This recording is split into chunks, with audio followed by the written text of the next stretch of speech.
Hello, আসসালামু আলাইকুম everyone. আশা করি আপনারা সবাই ভালো আছেন। যোগ দিন বাংলাদেশ নৌবাহিনীতে যোগ দিন।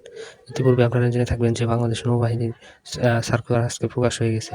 বাংলাদেশ নৌবাহিনীতে তাহলে এখনই দেরি না করে এখনই আবেদন করে ফেলুন। বাংলাদেশ নৌবাহিনীতে এবার দেশের প্রত্যেকটি জায়গা থেকে অসংখ্য পরিমাণে ছেলেমেয়ে যোগদান করানো হবে। বাংলাদেশ নৌবাহিনীতে এবার যে পদে যোগ্য নিয়োগ করা হবে সেগুলো ইউসিস অথবা সিম্যান ও কমিশনে 285 জন, পেট্রোলিয়ামে 12 জন, রাইটারে 18 জন, স্টোরে 18 জন, মেডিকেলে 10 জন, কুক 25 জন, স্টুয়ার্ড 13 জন, টোপার্স 12 জন, এমওডিসি নৌসেনা নিয়োগ করা হবে 7 জন।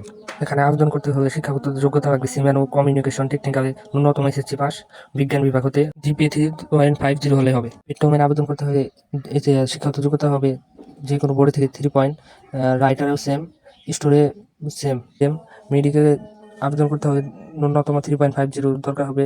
কুকে 2 এসএসসিতে বা মাদ্রাসা ভোকেশনাল যে কোনো বোর্ডে থেকে 2.50 হলে, টোপার্সে ন্যূনতম 8ম শ্রেণী পাস করতে হবে, এমএডিসিতে 3 পয়েন্ট হলেই আবেদন করা যাবে। বাংলাদেশ নৌবাহিনীতে এবার শারীরিক যোগ্যতা পড়বে সিম্যানের ক্ষেত্রে 5 ফিট 6 ইঞ্চি, পেট্রোলিয়ামের ক্ষেত্রে 5 ফিট 8 ইঞ্চি, অন্যান্য শাখার জন্য 5 ফিট 4 ইঞ্চি হলেই হবে।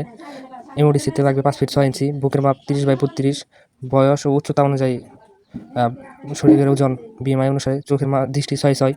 বয়সের ক্ষেত্রে দরকার পড়বে 17 থেকে 20 বছর, যারা তারা আবেদন করতে পারবে। এমওডিসিতে 17 থেকে 22 বছর। আবেদন করতে হলে অবশ্যই বাংলাদেশের নাগরিক হতে হবে। আজকের মতো এই পর্যন্তই। যাদের শিক্ষাগত যোগ্যতা এবং বয়স আছে তারা অবশ্যই আবেদন করবে। সবাই ভালো থাকবেন, সুস্থ থাকবেন। আজকের মতো এই পর্যন্ত। আসসালামু আলাইকুম।